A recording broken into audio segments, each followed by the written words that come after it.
yang membawa nama Aceh di PON 2024 Aceh Sumut. Yang bisa halangi karena hari ini milik kita. Selamat menikmati bonus ini kepada adik-adik sekalian, dapat dipergunakan dengan baik karena itu jerih payah saudara-saudari sekalian, jerih payah para atlet. Raih 2 medali emas, nomor 100 Juara. Ya, saya merasa sangat gembira. Akhirnya setelah berapa lama kita menantikan, akhirnya dicairkan juga bonusnya. Harapan ke depan semoga pengurusan lebih baik lagi dan dapat prestasi yang lebih baik lagi, dapat mempertahankan prestasi lagi di PON yang akan datang.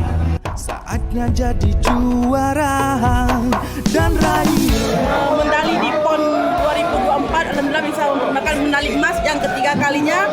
Pertama di PON Jabar, kedua di PON Papua, ketiga di PON Aceh Sumut. Insya Allah next time PON NTB, NTT. Doain semuanya. Semoga dengan apresiasi ini dan bonus PON-nya ini bisa digunakan sebaik mungkin termasuk untuk saya sendiri. Terima kasih untuk pemerintah Aceh, KONI Aceh, Dispora Aceh telah mendengar hati atlet selama ini, selama lebih kurang setahun 2 bulan ya menunggunya. Ya alhamdulillah yang ditunggu udah tiba. Terima kasih banyak KONI Aceh.